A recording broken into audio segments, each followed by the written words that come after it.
ఆలయంలో ప్రదక్షిణ ఏ విధంగా చేయాలి? తప్పనంగా శివాలయానికి చేరుకుంటాం కదమ్మా. శివాలయానికి చేరుకోగానే ఆదరబాదరగా శివాలయంలోకి వెళ్ళకూడదు. మొట్టమొదలు ధ్వజస్తంభం దగ్గర, ఈ ధ్వజస్తంభం దగ్గర నిల్చుని ఆ ఈశ్వరుని దర్శనం చేసుకోవాలి.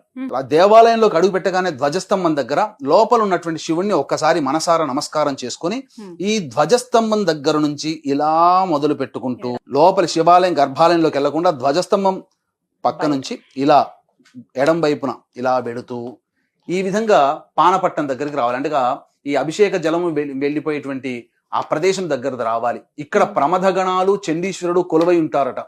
కాబట్టి ఈ నీరు బయలుపడేటువంటి ప్రదేశాన్ని దాటకుండా ఆ ప్రదేశం దగ్గర ఉండి ఒకసారి ఆ చండీశ్వరునికి నమస్కారం చేసుకుని మళ్ళీ అపసవ్య దిశలో వెనక్కి రావాలి. మళ్ళీ ఈ విధంగా వెనక్కి వచ్చి ధ్వజస్తంభం దగ్గర నిలబడి ఒక 5-10 సెకండ్ నిలబడి లోపల ఉన్నటువంటి ఈశ్వరునికి నమస్కారం చేసుకోవాలి. నమస్కారం చేసుకుని ఈ ధ్వజస్తంభం దగ్గర నుంచి ఈ విధంగా మళ్ళీ చండీశ్వరుని దగ్గరికి రావాలి. దాటకూడదు. వచ్చి మళ్ళీ అక్కడ చండీశ్వరునికి ఒకసారి ప్రమథగణాలకి నమస్కారం చేసుకుని ఉన్నా లేకపోయినా అక్కడ ఒక్కసారి నమస్కారం చేసుకుని మళ్ళీ వెనక్కి తిరుగుకుంటూ ధ్వజస్తంభం దగ్గరికి వచ్చి చేరాలి. చేరి ఈశ్వరునికి నమస్కారం చేసుకుంటే ఒక ప్రదక్షిణ. ఈ విధమైనటువంటి చేయడం వల్ల 10,000 పర్యాయములు శివాలయం